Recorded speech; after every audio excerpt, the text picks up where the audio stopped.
Stock market stock market stock market stock market से ना पैसा तो सभी को कमाना है, पर ना टिप्स है, क्योंकि खुद की मेहनत करनी जो फ्री की टिप्स मिल रही हैं। पर पॉइंट है कि जब इन टिप्स से आपको प्रॉफिट होता है तब तो आप बोलते हो वाह वाह, और लॉस होता है तो बोलते हो कि शेयर बाजार तो एक सट्टा बाजार है। अब जिस जगह से पैसे बनाना चाहते हो उसकी बेइज्जती कैसे कर सकते हो। इसलिए अगर सीरियस हो स्टॉक मार्केट में, आपको सीरियसली काम करना है, तो लर्निंग प्रोसेस पर भी आपको फोकस करना पड़ेगा। और उसी मोटिव के साथ हम इस चैनल पर अपनी लर्निंग जर्नी को कंटिन्यू रखेंगे। और आज डे 75 पर निफ्टी नेक्स्ट 50 के नेक्स्ट स्टॉक डी मार्ट या फिर एवेन्यू सुपर मार्ट्स पर फोकस करेंगे। मतलब इसको डी मार्ट भी बोलते हैं या फिर एवेन्यू सुपर मार्ट्स भी बोला जाता है। पर उस पर फोकस करने से पहले हम ये देखते हैं कि आज निफ्टी 50 ने और निफ्टी नेक्स्ट 50 के जो इंडेक्स है उसने कैसा परफॉर्म किया। राइट, तो यहां पर मैंने क्या किया, यहां पर मैंने ट्रेडिंग व्यू की वेबसाइट ऑलरेडी खोल के रखी हुई है। आप देख पाओगे कि निफ्टी 50 का जो लाइन ग्राफ है वो काफ़ी ज़्यादा मेस्ड अप है, बट देखते हैं कि वही सेम मेस जो हमें लाइन ग्राफ पर दिख रहा है वही सेम मेस क्या हमें आज की कैंडल पर भी दिखता है या नहीं। तो यहाँ पर मैंने निफ्टी 50 का जो इंडेक्स है उसको खोल लिया है और चार्ट को हम बहुत ही ज़्यादा सिंपल रखेंगे।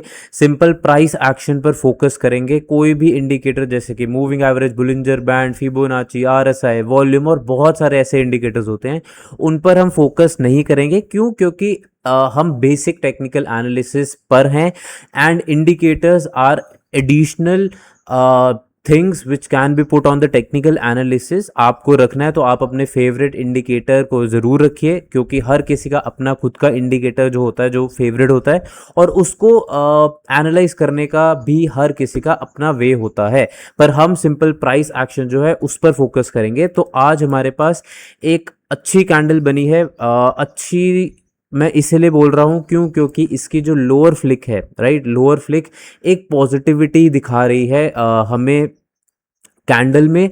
और आज की कैंडल हमारे पास जो ओपन हुई है वो हुई है 24,249.55 और क्लोजिंग हुई 24,317.15, मतलब कि प्लस 0.28% का इसने हमें एक पॉजिटिव रिटर्न दिया है।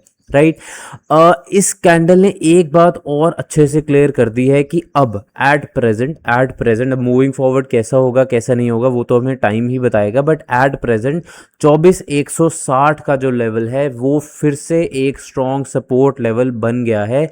पहले ये सपोर्ट लेवल हमारे पास कल बना था काफ़ी दिनों के बाद, और अब ये आज भी हमारे पास एक अच्छा खासा सपोर्ट जोन बना है। क्यों? क्योंकि यहाँ पर इसकी जो आज की कैंडल थी उसका जो लोअर फ्लिक था वो ऑलमोस्ट 24,180 187, राइट, वो गया 24,180 या फिर 190 के आसपास, which is very very close to 24,160। तो यहाँ पर इसने 24,160 के लेवल को रिस्पेक्ट किया है as a support zone. And अब हम वापस से उस लेवल पर आ गए हैं जो कि हमारे पास 17 जुलाई 2026 को बना था, जहाँ पर हमारे पास एक ग्रीन कैंडल बनी थी जिसकी क्लोजिंग 24,334 पर हुई थी, मतलब कि 24,260 से ऊपर। और आज की कैंडल की भी हमारे पास जो क्लोजिंग है वो बनी है 24,317.15, मतलब कि 260 से ऊपर। मतलब कि जो 24,260 का जो लेवल हम काफ़ी दिनों से डिस्कस कर रहे थे कि अभी भी एक रेजिस्टेंस लेवल है, उसको आज कैंडल ने तोड़ा है काफ़ी दिनों बाद। ऑलमोस्ट आप बोल सकते हो 1 2 3 4 5 6 7 8 ट्रेडिंग सेशंस के बाद, इस 8 ट्रेडिंग सेशन में I believe it is close to 2 weeks, उसके बाद हमारे पास एक ग्रीन कैंडल बनी है। बट आपको अभी भी देखना पड़ेगा कि 24,400 का जो मार्क है वो स्टिल एक स्ट्रॉन्ग रेजिस्टेंस है। वो एक स्ट्रॉन्ग रेजिस्टेंस क्यों है? क्योंकि आज की कैंडल का भी हमारे पास अपर फ्लिक जो था, जो हाईएस्ट पॉइंट था वो 24,340 या 42 के आसपास गया या फिर 43 के आसपास गया। और हमारे पास 17 जुलाई का भी जो हाईएस्ट पॉइंट था वो 367, मतलब 24,367 के आसपास था, विच मीन्स अभी भी 24,400 का जो मार्क है वो एक स्ट्रॉन्ग रेजिस्टेंस है। पर अब ये जो स्ट्रॉन्ग रेजिस्टेंस है ये काफ़ी कम रह गया है, मतलब कि एज इन क्लोजिंग प्राइस, आज का क्लोजिंग प्राइस और जो हम रेजिस्टेंस लेवल डिस्कस कर रहे हैं उनमें गैप कम रह गया है। अब यहाँ से निफ्टी 50 इसको तोड़ पाता है, नहीं तोड़ पाता, या फिर वापस से एक कन्फ्यूजन वाले स्टेज या फिर स्टेट में चला जाता है, वो तो हमें टाइम ही बताएगा। राइट, तो यहाँ पर निफ्टी 50 को डिस्कस करने के बाद अब हम चलते हैं निफ्टी जूनियर इंडेक्स पे और देखते हैं कि आज निफ्टी जूनियर इंडेक्स ने कैसा परफॉर्म किया, राइट। तो निफ्टी जूनियर में आज हमारे पास एक डिसेंट से थोड़ी सी कम अच्छी कैंडल बनी है, मतलब डिसेंट से थोड़ी लोअर लेवल पे एक कैंडल बनी है, जो कि ओपन हुई 72,617.90 और इसकी क्लोजिंग हुई 72,698.95। ग्रीन कैंडल बनी है, तो इसलिए यहाँ पर मतलब कि क्लोजिंग जो है वो कल की क्लोजिंग से ऊपर ही हुई है, इसलिए हमें एक +0.1% के आसपास का एक पॉजिटिव ट्रेंड मिला है, या फिर पॉजिटिव रिटर्न मिला है आज की कैंडल में। और आज की कैंडल अभी भी 72,700 का जो हमारे पास मार्क है उस पर ही अड़ी हुई है। इसने ऊपर जाने की कोशिश की, बट वहाँ पर कुछ रेजिस्टेंस है, कुछ स्ट्रॉन्ग रेजिस्टेंस है, कुछ रेजिस्टेंस नहीं बट बल्कि एक स्ट्रॉन्ग रेजिस्टेंस है, जिसकी वजह से कहीं ना कहीं यहाँ पर ये स्ट्रगल कर रहा है।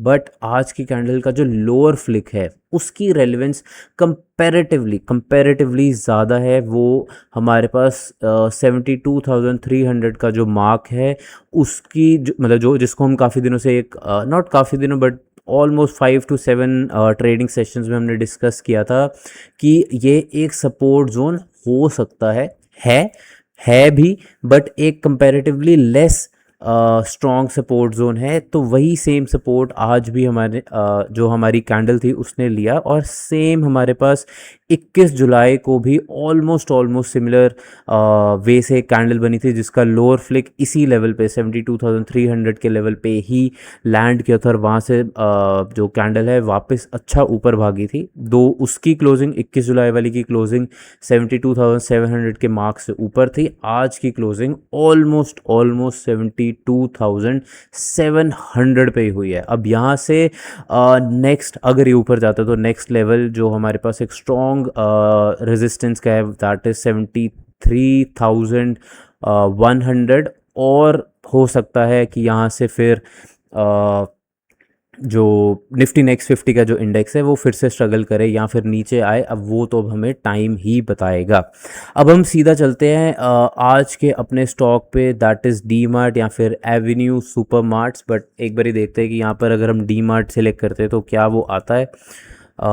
यस ऑब्वियसली वो यहाँ पर आ गया है। DMart most probably I guess आप सभी को पता है कि क्या करता है। It is like a store जहाँ पर एफएमसीजी के प्रोडक्ट्स मिलते हैं, राइट। वैसे काफ़ी दिनों से, मतलब मुझे नहीं पता, मैंने इसको कभी ट्रैक नहीं किया, बट काफ़ी दिनों से न्यूज़ में ज़रूर आ रहा था कि डी मार्ट के बहुत ही बुरे हाल हो रखे हैं। एंड मे बी यहाँ पर आसपास शायद आज या कल में रिज़ल्ट भी आने थे। एक बार यहाँ पर देखते हैं कि ये क्या बोल रहा है।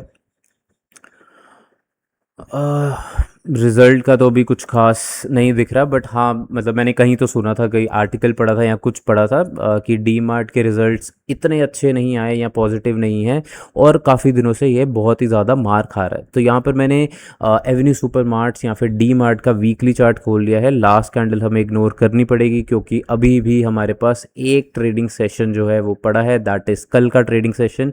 अब उसके बाद ही हमें पता लगेगा कि इस पर्टिकुलर स्टॉक की जो वीकली कैंडल बनी है उसका क्या इम्पैक्ट रहेगा।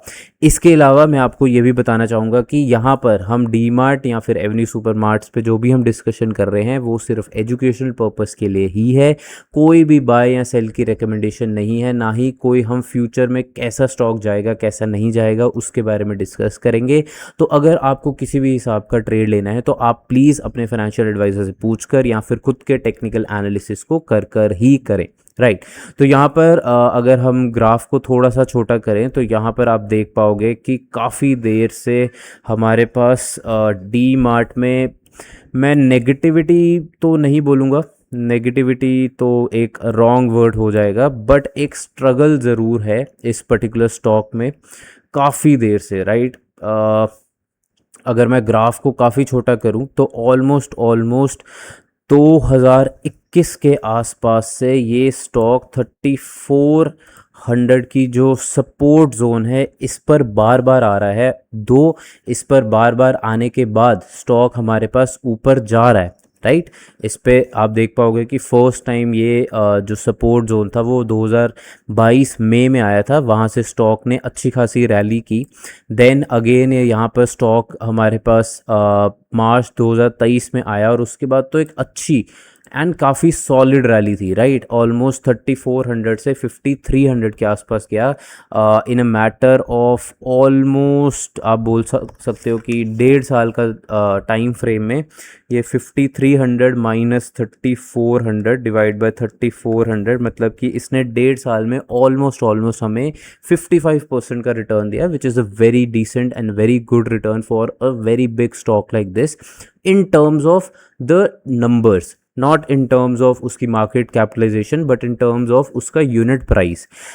उसके बाद यहाँ पर स्टॉक वापस से नीचे आया इसी सपोर्ट जोन पे, ये एक बारी दिसंबर 2024 में और एक बारी मार्च 2025 में रहा। इसने इस सपोर्ट जोन को रिस्पेक्ट किया और वहाँ से धीरे धीरे ही सही ये वापस 4800 या फिर 4700 के मार्क पे गया। अब वापस फिर से ये स्टॉक नीचे आया है, ऑलमोस्ट 4600 से ये 3500 आया है। इसने कंपैरेटिवली हम बोलेंगे कि जनवरी 2026 के मंथ के आसपास एक सपोर्ट जोन, जो ये वाली सपोर्ट जोन थी, इसके आसपास इसने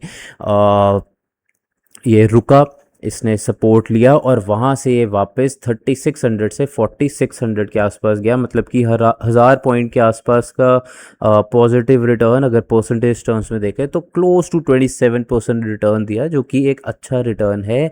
बट आप बोलोगे कि फिर न्यूज़ में, या फिर अगर हम न्यूज़ को अवॉइड भी करें, जो मैंने ये बोला है कि सपोर्ट जोन तो अच्छा है बट ये स्ट्रगल क्यों कर रहा है, वो स्ट्रगल इसलिए कर रहा है कि अगर मैं ये लाइंस जो हैं उनको रिमूव कर दूं तो आप देखोगे कि फर्स्ट टाइम एक गैप डाउन आया था 16 जनवरी 2023 वाले वीक में, बट उसका कुछ खास रेलिवेंस नहीं था, राइट। इट्स कम्प्लीटली ओके, कोई बात नहीं, गैप अप गैप डाउन आते रहते हैं। दो एक स्ट्रॉन्ग गैप डाउन था, ऑलमोस्ट 10% के आसपास का उस वीक में हमें नेगेटिव रिटर्न मिला, बट स्टॉक ने रिकवर कर लिया एंड स्टॉक बहुत ही अच्छे से ऊपर गया। बट हमारे पास आप देखोगे कि सितंबर 2024 23 सितंबर 2024 वाले वीक से ये लगातार गिरा और ये मैसिवली गिरा, right. First week 4%, second week 7%, third week 3%, मतलब कि ऑलमोस्ट 3 हफ्तों में 11 से 12%, और फिर उसके बाद एक मैसिव गैप डाउन आया और उस गैप डाउन के बाद भी ये और गिरा, मतलब कि 12.3 बल्कि ऑलमोस्ट 13% के आसपास एक नेगेटिव रिटर्न गया। उसके बाद आप बोल सकते हो येस यू कैन से कि यहाँ से स्टॉक ने देखो जी वापस रिकवर कर लिया, इसने ये जो गैप था इसको फिल कर लिया ऑलमोस्ट हमारे पास 18 अगस्त 2025 वाले वीक में। बट उसके बाद ये ज़्यादा वीक्स या फिर ज़्यादा देर इस लेवल के ऊपर नहीं टिका, इसलिए अभी के लिए, राइट, अभी के लिए अगर हम सिर्फ 2025 तक का लेवल देखें तो यहाँ पर अगर हम एक लाइन ड्रॉ करें दैट इज़ 45,000 के आसपास, 64 या 46,000 भी ले सकते हो, तो 45,000 से लेके 46,000 की रेंज देखें तो ये हमारे पास starting from almost October 2024, right, mid of October 2024, वहाँ से लेकर अभी तक ये स्टॉक एक रेंज बाउंड हो चुका है, राइट। एक रेंज बाउंड जो कि रेंज है 3400 से लेके 45,000 या 46,000 के आसपास। दो आप बोल सकते हो कि यार ये तो अच्छी बात है, 27% का रिटर्न है, बट एक स्टॉक जो आपको मतलब एक अच्छा स्टॉक है जिसने प्रीवियसली रैली दी है, बट आप देखोगे कि मेजरली ये स्टॉक ऑलमोस्ट 2021 से लेके 2026 आ गया है, mid of yes, so not mid, अगर हम जुलाई 2021 से देखें अभी जुलाई 2026 तक, तो ऑलमोस्ट हमारे पास 5 साल हो गए हैं इस पर्टिकुलर स्टॉक को इसी रेंज में ट्रेड करते हुए, राइट। और उसी रेंज में इसने अपर रेंज को बहुत बड़ी तोड़ने की कोशिश की है। आप देखोगे कि पहले 2021 के आसपास, फिर ऑलमोस्ट 2024 के आसपास, फिर इसने थोड़ा सा 2025 में बहुत ही माइनर सा तोड़ने की कोशिश की। अभी वाला जो 2026 वाला उसको मैं कंसिडर नहीं करूँगा क्योंकि ये उसी रेंज पे था। बट यहाँ पर जितनी बारी ये ऊपर गया है उतनी बारी इसको मैसिवली यहाँ पर एक डाउनफॉल देखने को मिल रही है। And even the weekly candles are showing strong resistance level of 45,000 या फिर नॉट 1000 4500 या फिर 4600, राइट। तो आपको ये लेवल्स को ज़रूर नोट करके रखना है जब भी आप इस पर्टिकुलर स्टॉक में या फिर किसी भी स्टॉक में आप टेक्निकल एनालिसिस करो, तो आपको थोड़ा ब्रॉडर व्यू भी ज़रूर देखना चाहिए एक पर्टिकुलर स्टॉक का।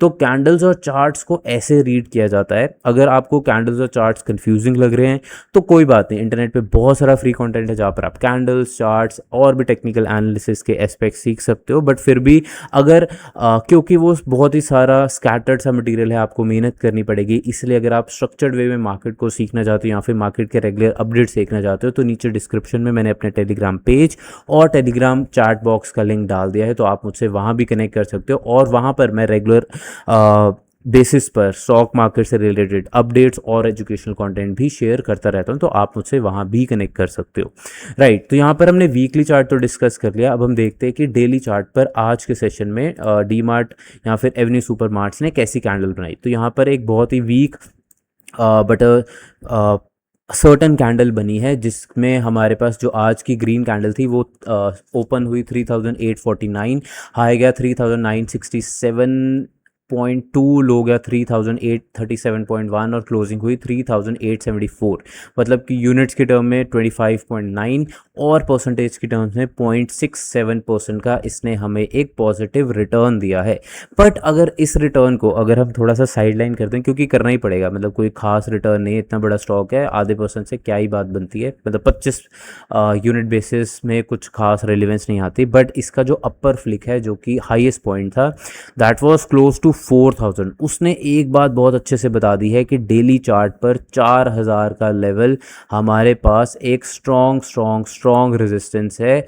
एंड वही रेजिस्टेंस हमारे पास फर्स्ट टाइम एक स्ट्रॉन्गली क्या कहते हैं स्ट्रॉन्ग बेसिस से टूटी थी या फिर बनी थी, दैट वाज 28 जुलाई 2026। और उसके अलावा अगर हम ये 3 कैंडल्स को कलेक्टिवली देखें तो yes 4000 is a strong resistance. In fact even अगर हम 13 जुलाई से लेके ऑलमोस्ट 22 जुलाई तक जाएं तो ये रेजिस्टेंस इस पर्टिकुलर स्टॉक ने फेस की थी। वहाँ से इसने ट्राई किया कि ऊपर जाऊं, बट क्योंकि ऊपर हमारे पास 3 जुलाई 2026 में हमारे पास एक गैप अप है, एक गैप डाउन है, और उसके बाद भी हमारे पास 4100 के आसपास एक 10 जुलाई, देन 23 जुलाई, देन 24 जुलाई और 27 जुलाई एंड इवन 28 जुलाई वाली कैंडल्स थी, उन सब का अपर फ्लिक 4100 के आसपास बना है। तो 4100 भी एक अच्छी खासी रेजिस्टेंस है। एंड आज की कैंडल ने बताया कि नहीं, 4100 तो है ही है, 4000 भी एक स्ट्रॉन्ग रेजिस्टेंस है ऑन द डेली चार्ट। अगर मैं ग्राफ को थोड़ा सा और छोटा करूं तो अभी के लिए डेली चार्ट पर, इससे ज़्यादा छोटा करेंगे तो फिर वो वीकली वाला एनालिसिस ही हो जाएगा। ऑन डेली चार्ट आप बोल सकते हो कि 3700 या फिर 3800 के आसपास एट प्रेजेंट एक सपोर्ट जोन भी है। वही सपोर्ट जोन हमारे पास 28 जुलाई वाली जो कैंडल थी उसके लोअर फ्लिक ने उसको रिस्पेक्ट किया और वहाँ से कैंडल ऊपर आई। अब देखना होगा कि यहाँ पर कौन सी रेजिस्टेंस लेवल और कौन सा सपोर्ट लेवल ज़्यादा रेलिवेंट होता है और कैंडल्स कैसे मूव करती हैं वो तो हमें फ्यूचर में ही पता लगेगा, राइट। अब हम देखते हैं कि शॉर्टर टाइम फ्रेम पे जो आज की कैंडल थी उसने क्या कोई हमें एक ऐसा मोमेंटम दिया जहाँ पर ट्रेडर्स या फिर स्कैल्पर्स या फिर very very short term traders जो हैं उन्होंने हमारे पास कुछ रेलिवेंट ट्रेड कर पाए या फिर उनको मोमेंटम मिला या नहीं। तो यहाँ पर मैंने 15 मिनट्स चार्ट जो है उसको खोल लिया है, तो आप देख पाओगे कि फर्स्ट कैंडल तो एक मैसिव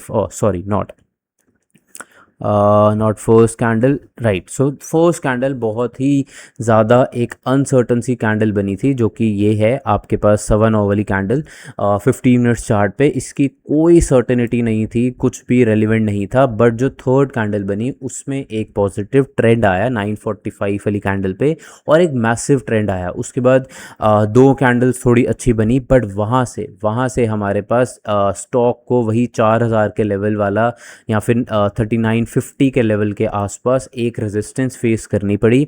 एंड देन ऑनवर्ड्स जब 10:45 की हमारे पास एक कैंडल ने कंफर्मेशन दी कि यस यहाँ पर फिर से एक रेजिस्टेंस लेवल है, वहाँ से स्टॉक हमारे पास 11 बजे से लेके ऑलमोस्ट 1 बजे तक एक डाउनवर्ड ट्रेंड में रहा। दो आप बोल सकते हो कि डाउनवर्ड ट्रेंड उतना ज़्यादा स्ट्रॉन्ग नहीं था, इनफैक्ट स्ट्रॉन्ग ही नहीं था, काफ़ी ज़्यादा एक धीरे धीरे छोटा करके ये ड्रॉप आया है। एंड ड्रॉप हमारे पास कहाँ तक आया, जो कि हमारी फर्स्ट कैंडल का जो लोअर फ्लिक था दैट वाज 3850 या फिर 3800 का जो लेवल था वहीं तक ये ड्रॉप आया है। एंड देन वहाँ से फिर से इस स्टॉक ने पिकअप किया और ये हमारे पास लास्ट में एक ग्रीन कैंडल बना के गया, बट एक लोअर फ्लिक के साथ। और लोअर फ्लिक ने हमें ये बताया कि 3900 का भी जो लेवल है शॉर्टर टाइम फ्रेम पर आज के कैंडल के लिए वो एक रेजिस्टेंस बना रहा, राइट। तो ये था हमारे पास इस पर्टिकुलर स्टॉक का daily, weekly as well as 15 minutes का ग्राफ का टेक्निकल एनालिसिस। आई होप आपको काफ़ी कुछ सीखने को मिला होगा एंड इनफैक्ट आपने खुद के नोट्स भी बनाए होंगे while we were discussing about this stock कि कैंडल्स और चार्ट्स को कैसे पढ़ा जाता है। आप फ्री में पढ़ें या फिर आप खुद से पढ़ें या फिर आप मेरे से कनेक्ट करें, वो आपकी खुद की चॉइस है। You are free to choose that path which you want, but आप ज़रूर सीखें, क्योंकि आप कोई भी ग्राफ उठा लो, चाहे आप कॉमोडिटीज़ का ग्राफ उठा लो, चाहे आप स्टॉक्स का ग्राफ उठा लो या फिर किसी भी एंटिटी का ग्राफ उठा लो, कैंडल्स और चार्ट से आप उसको अच्छे से रीड आउट कर सकते हो, राइट। तो आज के लिए बस इतना ही। कल हम फिर से मिलेंगे एक नए स्टॉक पे, उस पर हम टेक्निकल एनालिसिस करेंगे और उस पर हम चर्चा भी करेंगे। तो आज के लिए बस इतना ही।